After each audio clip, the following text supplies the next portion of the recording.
Bom, como a gente cantou, esse período do capítulo 20 é um período essencial para a vida do cristão, para a vida da igreja, né? É um momento de ressurreição de Jesus Cristo. Então a gente acompanhou os passos de Jesus até o momento de sua ressurreição, né? E a gente acompanhou durante esse tempo o relato daquele que estava ali do lado de Jesus, né? Aquele que estava mais próximo de Jesus, né? E ele vai contando aí peculiarmente, né, as características dessa convivência com Jesus, as coisas que mais lhe marcou, né? Poucas coisas do que os outros autores, do que os outros apóstolos que escreveram Mateus, Marcos e Lucas, João cita aqui. Por exemplo, as parábolas, ele não fala de parábola, né? Então ele traz um outro prisma, ele traz informações da pessoalidade de Jesus, né? De quem era Jesus como pessoa, como o Filho de Deus, né? Então ele vai traçando isso costurando, alinhavando isso durante o Evangelho. E aí quando ele chega no capítulo 20, quando ele vai falar sobre a ressurreição, ele dá algumas informações importantes, né? Por exemplo, ele começa o versículo 1 dizendo assim: no primeiro dia da semana, né? Se você lembrar, o período de Páscoa, que hoje a gente comemora a ressurreição de Jesus, não por coincidência, era um período em que se começava com festa e se terminava com festa para os judeus, ok? Então eram 7 dias. No primeiro dia e no último dia existiam festas, guarde essa informação. No 8º dia o povo ainda estava em ritmo de festa, né? Já diria o apresentador, né? Então o povo estava num período em que eles se alegravam pelo quê? O que era a Páscoa para o judeu? A Páscoa era relembrar, era a memória, era trazer de novo para o meio do povo a memória do que Deus fez com o povo de Israel, tirando-os do Egito, ok? Da escravidão do Egito. Então os tirou de lá, sem mérito algum do povo, e trouxe para si e falou: farei de vocês o meu povo, certo? Então o povo, até hoje, os judeus, por exemplo, comemoram a Páscoa, relembrando do que Deus fez, os tirando da escravidão do Egito, né? E eles faziam essas festas e ofereciam sacrifícios ao Senhor, né? Por exemplo, o cordeiro, né? Interessante, porque isso era um tipo, né? Uma tipificação, um exemplo daquilo que viria com o próprio Cristo. E é interessante que ele fala do primeiro dia, ele começa a contar os dias após a ressurreição de Jesus, porque ele está fazendo também um remember, né? Ele está relembrando aquilo que era a Páscoa, aquele período de festa. Então tinha um primeiro dia, que era um período de festa, passavam-se 6 dias, né? E viriam o 7º dia, quando o povo comemoraria esse encerramento desse período com outra festa, relembrando toda a alegria da Páscoa, do tirar do Egito, né? Mas não só isso, você vai lembrar que um cordeiro era morto pelo povo de Israel, e o sangue desse cordeiro, ele era passado nos umbrais das casas das pessoas que eram do povo de Israel. Você lembra disso? Lembra quando o povo estava no Egito, Deus mandou 10 pragas no Egito, para que o Egito liberasse, o faraó liberasse o povo. Enquanto ele não liberou, Deus foi mandando pragas. E a última praga era que todos os primogênitos do povo lá do Egito morreriam, porque passaria o anjo da morte sobre a cidade, né? E todas as casas que não tinham a marca do sangue do cordeiro nos umbrais, os primogênitos eram mortos, eram fulminados naquele momento. Interessante, isso era uma praga. E aí, para que o povo de Israel não fosse atingido por essa praga, eles sacrificavam um cordeiro e aspergiam, né, passavam o sangue desse cordeiro nos umbrais das portas do povo de Israel, né? E é interessante porque o Novo Testamento fala que Jesus é o Cordeiro de Deus, né? Que não só tira o pecado do povo, né, da humanidade, do seu povo, mas também os livra da morte. Que lindo isso, né? Cara, esse texto aqui é demais. Como Jesus vai vivendo esse momento e como João vai relatando e fazendo esses links lá com a comemoração da Páscoa dos judeus e trazendo para a sua realidade, né? E é interessante porque antes de chegar nesse primeiro dia, alguns passos são tomados não só pelos religiosos, pelos políticos, mas também por Jesus e por seus discípulos, até que ele morra na cruz e ressuscite. Então você vai lembrar aqui no capítulo 18, João relata a prisão de Jesus, ok? No mesmo capítulo 18, na sequência, ele vai falar sobre o primeiro julgamento religioso de Jesus, certo? Ele teve o primeiro julgamento religioso, o primeiro juiz foi Anás, certo? E Anás, ele decretou uma permissão para matar Jesus, religiosamente. Mas é interessante que politicamente e as leis da época não permitiam isso. Eles não tinham o poder de decretar a morte de alguém. Então era necessário que o imperador ou alguém decretasse a morte, certo? Mas não satisfeitos, eles fazem o segundo julgamento de Jesus. Segundo julgamento religioso. E Mateus capítulo 26 narra isso, dos versículos 57 até os 68. O juiz naquela ocasião é Caifás. E a sentença dele é uma sentença de morte, cuja acusação era uma acusação de blasfêmia. Mas isso também não era motivo para matar Jesus, né? E então eles realizaram um terceiro julgamento religioso para cavar algum motivo para que Jesus fosse morto civilmente, né? Fosse condenado civilmente. Isso é relatado em Mateus capítulo 27, comecinho do capítulo. E o juiz na ocasião, quem era? O Sinédrio, né? Então quem era o Sinédrio?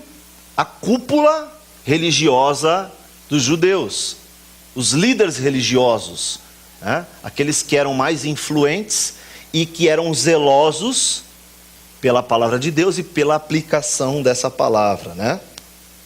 Bom, a sentença dada foi a legitimação de sentença de morte dada anteriormente. Então, para eles, como religiosos e como judeus, estava resolvido o problema. Então eles tinham que levar agora para os políticos, ou para os líderes, né, os poderosos, os governantes, para que eles executassem a pena de morte, certo?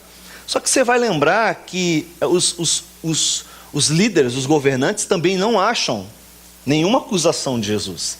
Tanto que no final eles falam, esse sangue não está sobre mim, está sobre vocês, eu lavo minhas mãos e entrego a vocês para que vocês façam o julgamento de vocês. Ele não condena, ele sobe em cima do muro, né? E fala, ó, era um problema para ele também político não atender a opinião da massa, né? Então ele foi político naquele momento. Então vem o primeiro julgamento civil. O primeiro julgamento civil foi realizado pelos romanos. João, o mesmo João aí, capítulo 18, versículo 38 em diante, vai falar sobre isso. O juiz na ocasião era Pilatos. E o que Pilatos decreta sobre Jesus? Inocente.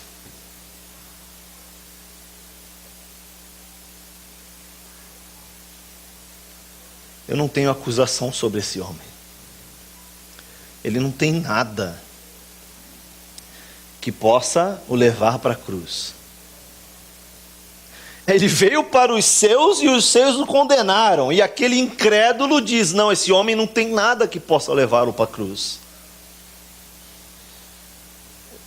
Não satisfeitos, eles realizam o segundo julgamento civil, também pelos próprios romanos. Lucas capítulo 23 faz isso, vai para uma outra instância, né? Então o juiz na ocasião é Herodes. E o que Herodes diz sobre Jesus? Inocente. Não tem nada que acuse esse homem. Não tem um pecado sequer. Não tem nada que a legislação aponte que seja suficiente, ou mesmo algo pequeno que dê algum gancho para que vocês justifiquem a tentativa de condenar esse homem. Não tem nada. Esse homem não tem nada.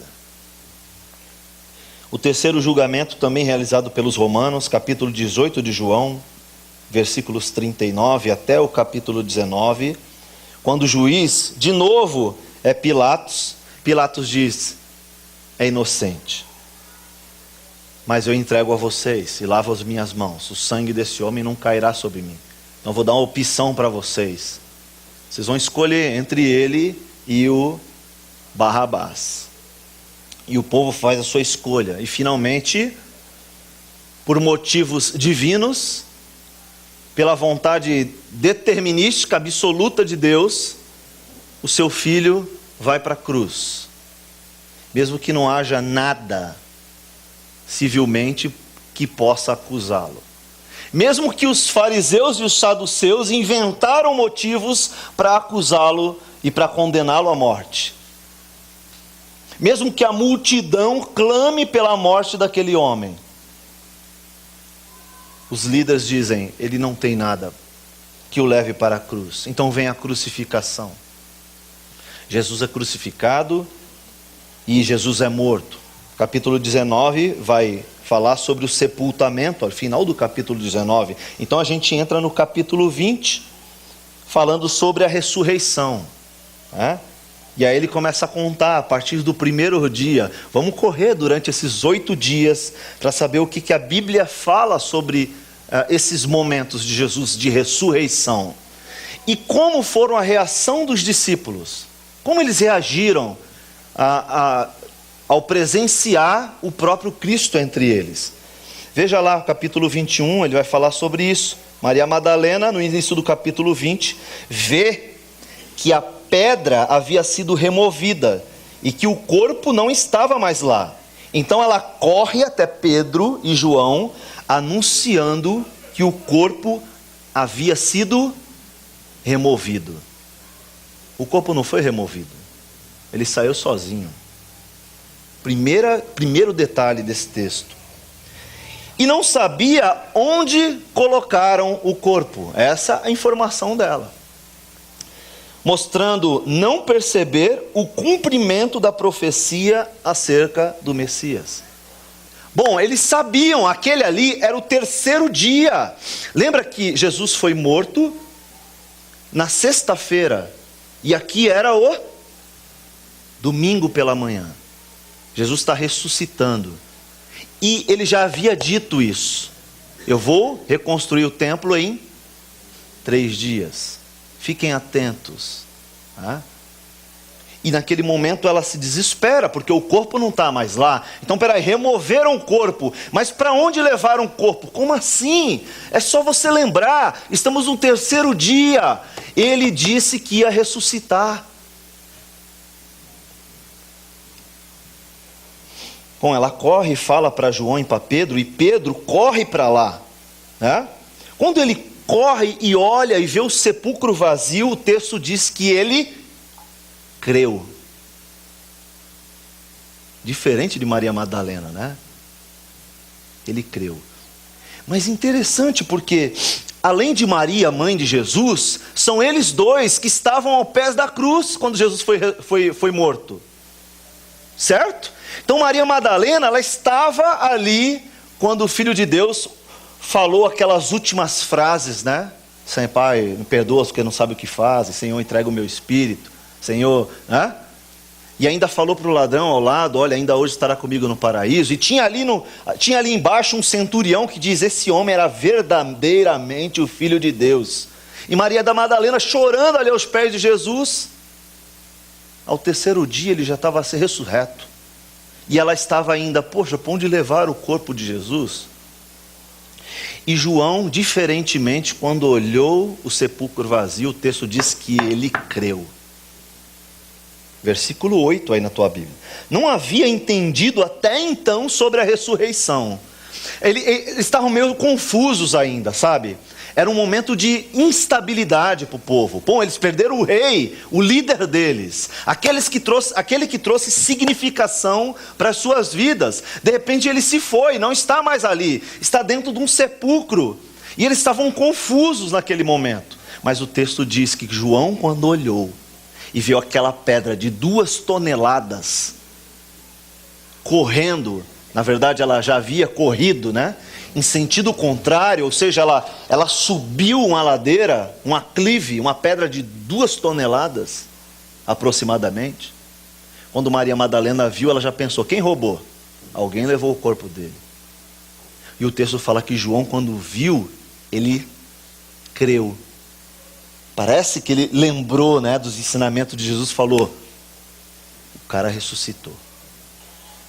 Na sequência, você vai perceber. Então os discípulos voltam para onde? Para casa. Que estranho isso, né? Então a música que a gente cantou falou, o rei ressuscitou, né? O culto continua, a festa continua. Olha só, é o primeiro dia, o dia de festa. O Cordeiro de Deus salvou o povo do pecado e da morte. Ele livrou, está se concluindo ali. O cume, o ápice da vida cristã, dos projetos para a vida de cristã, do plano de Deus para a vida do cristão, se cumpriu ali, era o ápice, era o momento ímpar, era o momento chave da história da humanidade. Eles estavam vivenciando isso. Era um dia de festa, era um dia de festa, de alegria, porque eu sem merecer, mesmo sem merecer, o sangue foi derramado do Cordeiro de Deus.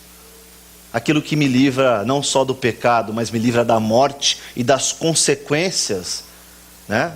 Os destinos, do destino eterno da minha alma, da minha vida. Das consequências do pecado na minha vida, inclusive para essa vida aqui. Falta de fé, doença, limitação, né? Morte, né? Tudo isso é consequência do meu pecado. E naquele momento o Cordeiro ressuscitou e ele deu uma bolacha na orelha de Satanás, roubou a chave do inferno e venceu por nós, porque nós não teríamos condições. E os discípulos voltam para casa. Você vai perceber no capítulo 20, a gente viu isso nos últimos domingos, né? Que, olha, Maria Madalena ficou ao lado de fora do túmulo chorando. Ela viu 2 anjos ali e não se assustou, nem se atemorizou com a presença dos anjos. Parece que não deveria crer em hipótese alguma, né? E depois disso, os anjos ainda perguntam para ela, por que você está chorando? Em outras palavras, é o primeiro dia, é dia de festa, o Cordeiro ressuscitou, você está chorando por quê? Por quê? Qual é o motivo do teu choro? O rei venceu por você. E aí, não satisfeito, Jesus, o texto diz, que aparece para ela, e ela não o reconhece. Ela olha para um homem na frente dela e não reconhece que é Jesus. E Jesus também pergunta, diz o texto, por que você chora? Segundo a tradição judaica, o primeiro dia da Páscoa, quando Jesus ressuscitou, no caso, era o dia de festa, bem como o último dia. Por isso ela é questionada sobre o seu choro. Alegria reivindicada, pois aos judeus cabia a comemoração da saída da escravidão do Egito e agora muito mais, pois o que faltava para vencer a escravidão do pecado se cumpria na ressurreição de Cristo, motivo de toda alegria, muito mais do que a saída do Egito. Porque a saída do Egito os livraram da escravidão. mas não resolveu o problema da eternidade deles. Jesus ali estava finalizando o problema da escravidão, não só física, mas espiritual, e dando perspectivas de eternidade para o povo. A Páscoa judaica era uma tipificação desse evento de ressurreição. O cordeiro pascal sacrificado, do qual seu sangue era passado nos umbrais para livrar os primogênitos da 10ª praga do Egito. Agora era Jesus. Seu sangue agora livrará da morte os seus, assim como no Egito, mas agora da morte eterna, do pecado e das suas consequências eternas. Querido, se alegre nisso. Se alegre nisso. Tá? O teu Pai eterno ressuscitou. E Ele é Pai. O texto diz que ainda que a mãe, a família abandone você, Ele continua cuidando de você. Tá? Hoje é dia dos pais. E como a gente não falar do nosso Pai, o nosso Deus, que é o exemplo maior de homem, de santo, de Deus, tá? De poder, de Salvador, de Senhor, de líder, né? De cuidado, de carinho, de correção, de amor. Ele é o nosso exemplo maior. Tá? E hoje Ele está aqui. Ele está aqui, te dando um abraço bem gostoso. Se você tem um pai, se você não tem um pai, se você não teve um pai bom, se o teu pai foi cruel com você, se teu pai te surrou demais, ou se você não teve um pai, se teu pai te abandonou, não se esqueça de uma coisa: Deus é o teu Pai eterno.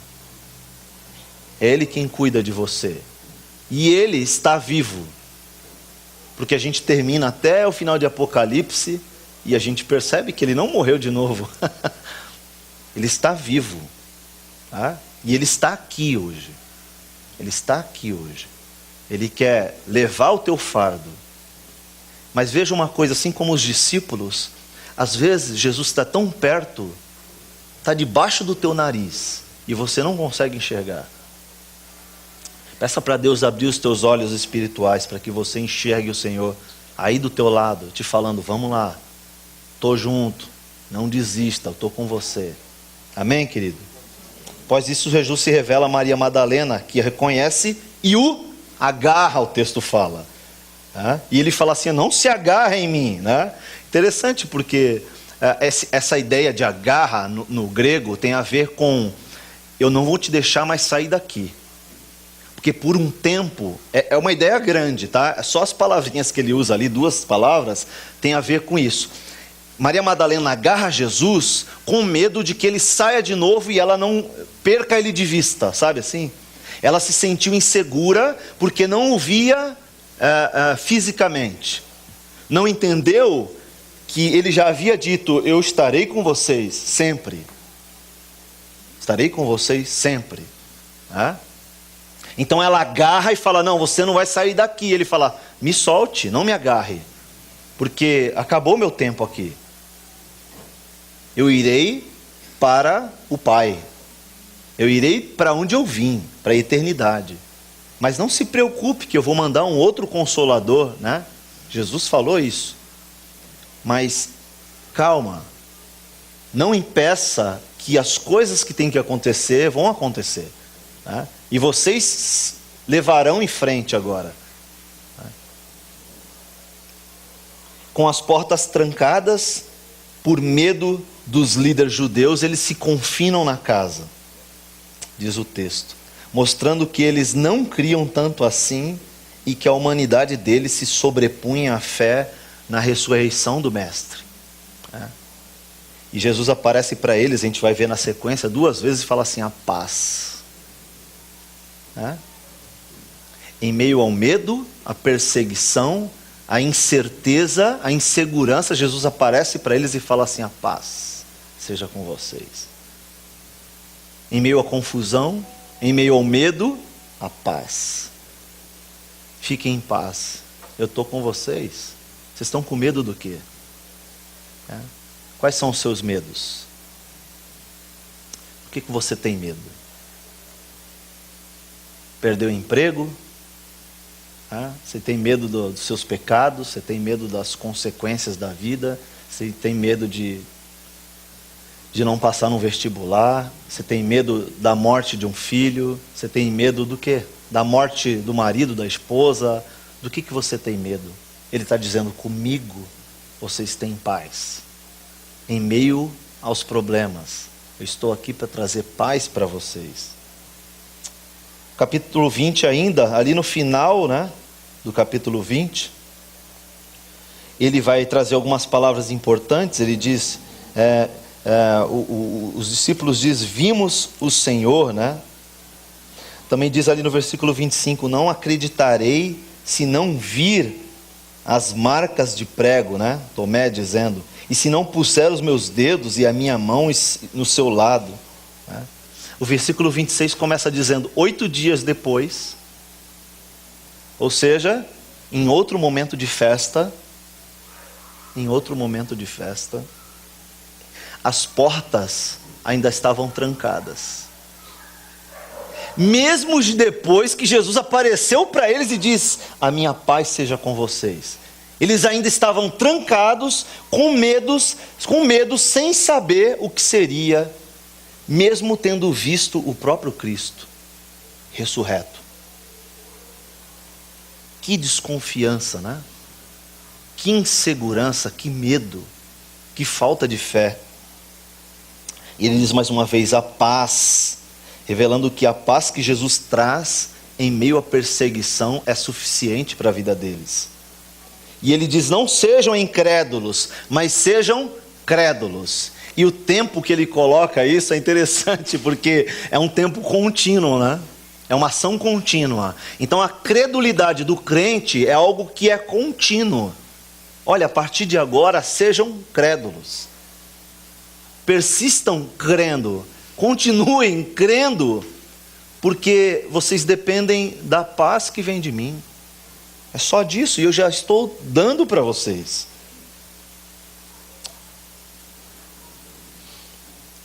E lá no final, versículo 31, ele vai dizer que é para que vocês creiam que Jesus é o Cristo, e crendo nele, tenham a vida. Mas é interessante que ele coloca um subjuntivo aqui. Desculpe usar tudo isso, mas é interessantíssimo. O subjuntivo tem a ideia de algo que talvez não aconteça. É o verbo no grego da dúvida, da incerteza, de algo que talvez não aconteça. Então ele diz, se você crê,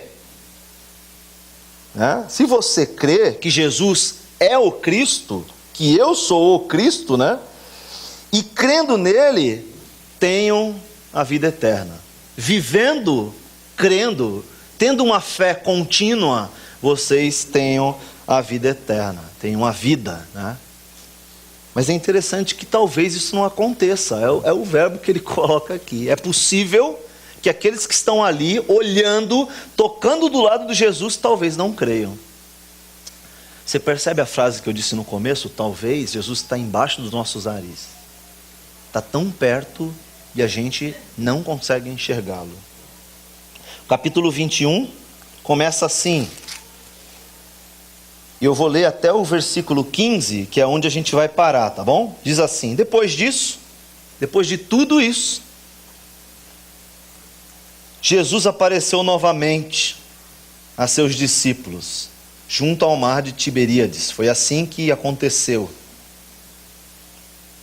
O mar de Tiberíades era o mar da Galileia, Tinha o mesmo nome, tinham 2 nomes. Estavam ali Simão Pedro, Tomé, apelidado de Gêmeo, Natanael, de Caná da Galileia, os filhos de Zebedeu e os outros dos discípulos. Foi rápido,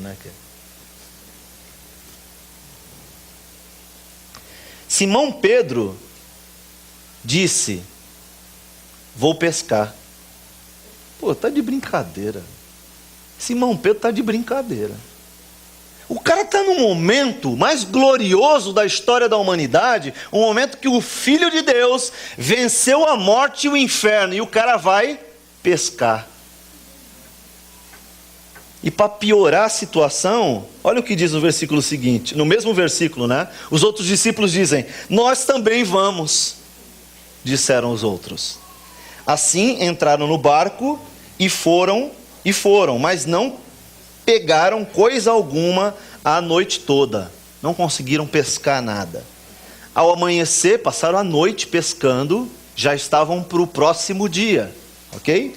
Ao amanhecer, Jesus estava na praia, mas os discípulos não o reconheceram. De novo. Ele perguntou: filhos, por acaso vocês têm peixe para comer? Interessante, porque a festa judaica, ela termina com comida, né? Festa e comida, né? É uma quebra de jejum, porque durante esse período de Páscoa, eles passavam um período comendo pão sem fermento. Eles não podiam comer fermento durante esse período, né? Toda uma simbologia para o povo judaico. E de repente começa o próximo dia, depois desse período, é o período de quebra de jejum. E aí eles saem para pescar à noite. Talvez, estou elocubrando aqui, porque eles estavam com fome, meu. Ficar 7 dias comendo pão sem fermento é embaçado, hein? Já pensou?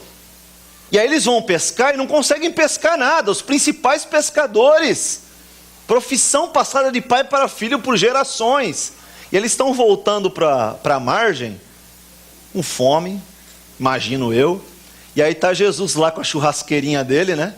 Elétrica, ligada na tomada, né? Diz o texto que tem um peixinho lá e um pãozinho, né? Jesus está lá, né? E eles voltam com a mão abanando, né? Os caras devem pensar: meu, onde é que esse cara arrumou esse peixe, cara? É? Mas eles não reconheceram Jesus, diz o texto, né?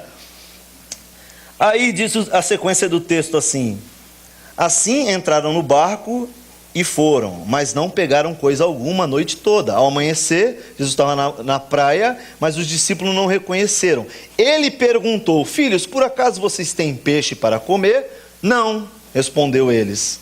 Então ele disse: lancem a rede para o lado direito do barco e pegarão.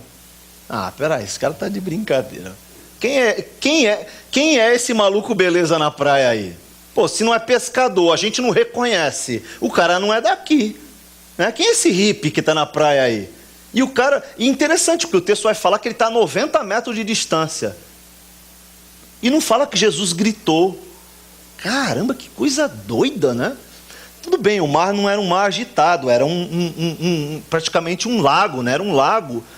Então não tinha toda essa agitação, barulho, era de madrugada. Então, se você for uma experiência, chegar na praia na madrugada, e eu vivi na praia há muitos anos, se você estiver lá no fundo e alguém falar com você na beira do mar, não tem barulho, você ouve a pessoa, né? Então, só para você não entender que o texto tem alguma coisa de errado. Mas está a 90 metros, e Jesus com a churrasqueirinha dele lá, imagina, escuro, os caras olhando, tem uma brasinha acesa lá. Quem é aquele hippie? Esse é um maconheiro ali na beira do mar ali, não pode ser, cara. Ok, fazendo um churrasqueirinho sozinho, e ele vem dizer pra gente, pescadores experientes, para jogar a rede do outro lado do barco. Agora, eu não sei por que cargas d'água eles jogaram, não subestimaram o cara que estava falando. E aí o que diz o texto? Fizeram assim, e não conseguiram recolher a rede de tão cheia de peixes que estava. O discípulo a quem Jesus amava, interessante, porque Jesus nunca fala eu, na hora, ele não fala, ele coloca na terceira pessoa, né? Então ele fala: o discípulo que Jesus amava, disse a Pedro: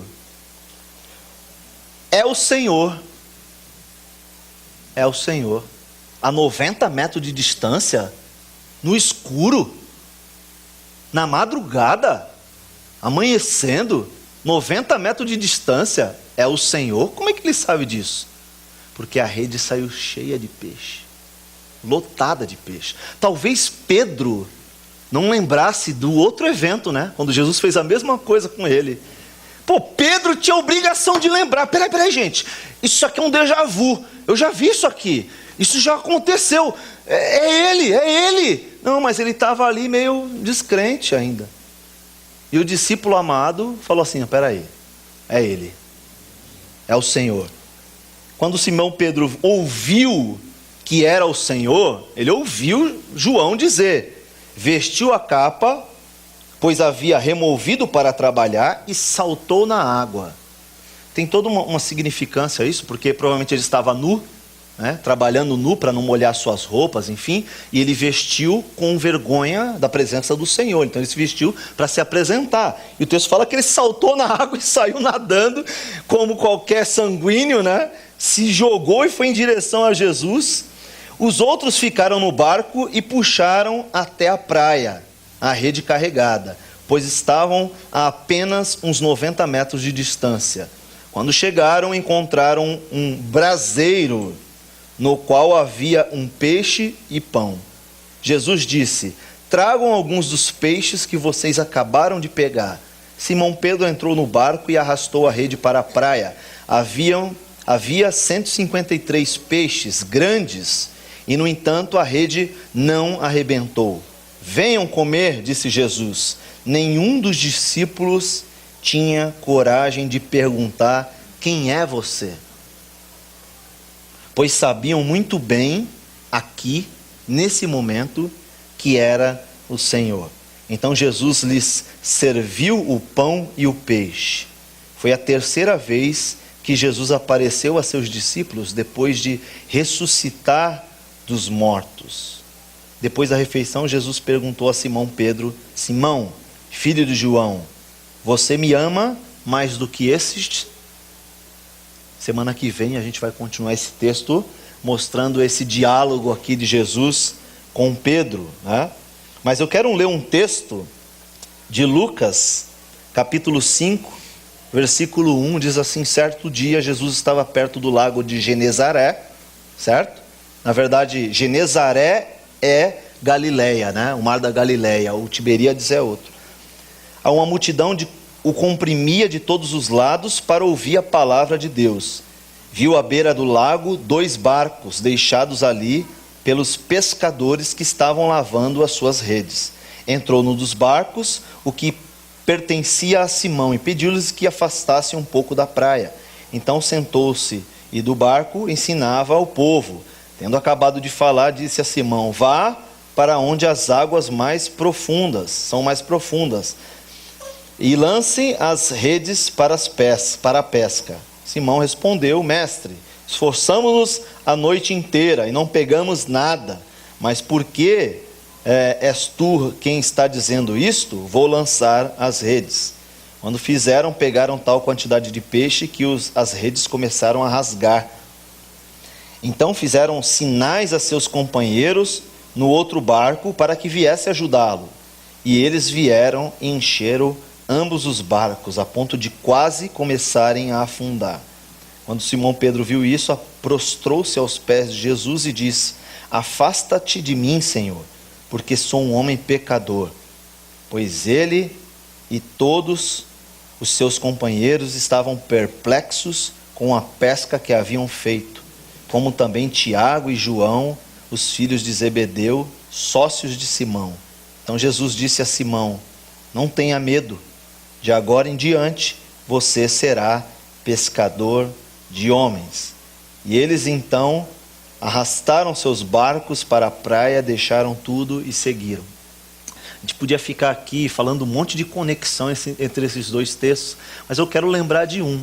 Jesus disse para Pedro, você, a partir de agora, lá atrás, você não mais será pescador de peixes, você será pescador de homens. E naquele momento ali, ele se esqueceu. Ele tomou iniciativa, vou pescar. Jesus já estava na praia com o peixinho pronto, já estava ali na brasa, com um limãozinho do lado, né? Uma farofinha, estava ali o pãozinho de alho, né? Tenho certeza que era pão de alho ali, gente. Só pode ter Jesus que fez aquilo ali, é uma delícia. Estava ali Jesus prontinho para dar o alimento para eles, e eles não procurando Jesus, estavam trancados dentro de casa, com medo. E Jesus mandando a rave ali na praia, churrascão, e eles presos dentro de casa com medo. Quando eles saem para pescar, para procurar o que comer, Jesus já estava com tudo pronto para eles. Era capaz de multiplicar aqueles peixes? Sim, ele já fez isso. Era capaz de multiplicar aquele pão? Sim, ele já fez isso. E eles saíram para pescar. Jesus multiplicou os pães, os peixes de novo. 153 peixes. Para meia dúzia de homens. Mais uns discípulos que estavam aguardando provavelmente dentro da casa, né? E Jesus está traçando um contraste. Olha, esse período de vocês já passou. Agora vocês serão pescadores de homem. E eu cumpri o que eu tinha que fazer, o que eu tive que fazer, o que eu teria que fazer, para que vocês tivessem poder para executar essa nova missão para a vida de vocês. Jesus disse: venham comer. Nenhum dos discípulos teve coragem de perguntar quem era Jesus, porque naquele momento eles tiveram convicção de quem era Jesus. Mas o texto deixa bem claro, já era a terceira vez que Jesus estava se apresentando para eles. Estava debaixo do nariz. Estava ali a todo tempo. E tem um adendo. As duas aparições de Jesus dentro da casa, diz o texto que as portas estavam trancadas. Como é que ele entrou?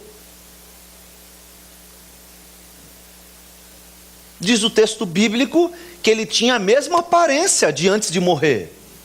Não era o mesmo corpo, porque já estava no corpo glorificado. Mas em um momento eles reconheceram Jesus. Tomé não tocou e viu as marcas? Era a mesma aparência. Eles não reconheceram Jesus porque faltava abrir-lhes os olhos. Na terceira vez que Jesus aparece, os olhos são abertos. Parece que alguém negou a Jesus 3 vezes, né? Lá atrás. Interessante essas conexões, né? Parece que os discípulos custavam a crer, mesmo sabendo da promessa de ressurreição. Eles não criam e se desestabilizaram tão facilmente por causa disso. Qual é a instabilidade que é presente na sua vida hoje, querido? Qual é? O que te aflige? Talvez esteja faltando você abrir os teus olhos e enxergar Jesus em meio às dificuldades, em meio aos problemas, em meio às lutas, em meio às guerras, às perseguições, em meio ao medo. Ele não disse que não haveria medo. Pelo contrário, ele disse: vocês terão aflições. Mas não tenha medo. Não, ele disse: tenha bom ânimo. O que é ter bom ânimo? É em meio às dificuldades, como diz Tiago. Tiago diz: em meio às provações, estejam muito felizes. Sabe por quê? Porque isso vai produzir perseverança e fé em vocês. E é isso que Jesus está ensinando nesse texto aqui. Abram os olhos de vocês. Em meio às aflições que haverão, comece a enxergar Jesus. Comece a enxergar Jesus trazendo paz. Porque esse é um tempo de festa. Porque o Cordeiro foi sacrificado, o seu sangue foi derramado para nos proteger da morte, nos trazer salvação. O professor Carlos Oswaldo escreveu no seu livro Foco e Desenvolvimento, sobre esse texto. Ele escreveu o seguinte: o milagre realizado perante 7 discípulos demonstrou a suficiência de Jesus como a fonte e também mostrou a fé como um meio da vida e do ministério dos seus seguidores. Não tem como seguir a Jesus sem fé. Que fé é essa? A fé que Ele te dá. Está aí em você. Está aí. Isso não é uma mensagem de autoajuda, não. É graça. A fé está aí em você, porque Ele já colocou. Comece a olhar e enxergar por outro prisma o chefe que te persegue, né? A doença no corpo. o vizinho que te incomoda, tá? O carro que só dá problema, o desemprego, o emprego, o relacionamento, a família, o trabalho, o dinheiro, tudo isso é graça. Comece a abrir os olhos e enxergar o que Deus já tem feito na sua vida. Está aí o segredo da felicidade. Se alegrar com aquilo que Deus já fez na tua vida, não aquilo que você espera que Ele faça. Vou terminar fazendo duas perguntas. Você já esteve à espera de um milagre enquanto estava embaixo do seu nariz? Já esperou um milagre que estava ali, debaixo do teu nariz, e você não enxergou? Né? E a segunda pergunta é: já se pegou tentando resolver as coisas do seu jeito, quando Jesus tinha um plano melhor? Eles tentaram resolver do jeito deles, se apavoraram. Jesus estava todo o tempo ali, se mostrando para eles. Tô aqui, ó. Tá me vendo não? O que eu prometi para vocês? Tô aqui. Olhem para mim. Abra os olhos espirituais de vocês. Não enxerguem com os olhos humanos. Enxerguem como Deus quer que vocês enxerguem. Abram os olhos do coração de vocês. Quero orar por isso. Feche os teus olhos. Muito obrigado, Senhor, por esse dia especial, porque o Senhor fez, nós devemos nos alegrar nesse dia. Por favor, Senhor, permita que o nosso coração não nos engane, que os nossos olhos carnais, que as nossas próprias elucubrações, nossos próprios preceitos nos enganem. Não deixa, Senhor, por favor. Nós queremos provar da Tua vontade, que é boa, perfeita e agradável. Queremos desfrutar da Tua presença em nós. Está aqui, dentro de nós, sempre conosco, debaixo do nosso nariz. E a gente muitas vezes não enxerga, Senhor. A solução está sempre aqui diante de nós. E a gente não enxerga. Por favor, Senhor, nos perdoa, porque muitas vezes nos perdemos, assim como os discípulos ali, em suas próprias tentativas de resolução de problemas, de vivência no dia a dia. Esquecemos que o Senhor é vivo, está conosco sempre e cuida de nós. Permita que o nosso coração lembre disso todos os dias, Senhor. Ao deitar, ao levantar, ao andar pelo caminho, onde estivermos, Senhor, lembremos da Tua fidelidade.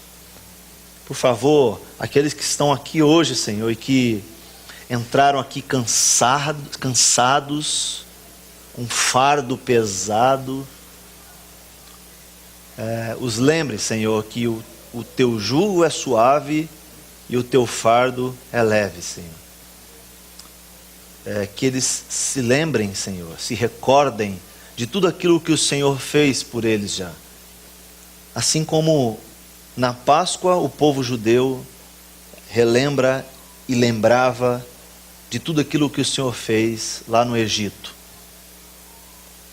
Que possamos viver a Páscoa todos os dias, Senhor, relembrando de tudo que Tu fizeste ali na cruz e todos os ensinamentos nesses 7 ou 8 dias pós-ressurreição. Nós oramos assim e nós clamamos pelo perdão em nossas vidas, em nome de Jesus, amém.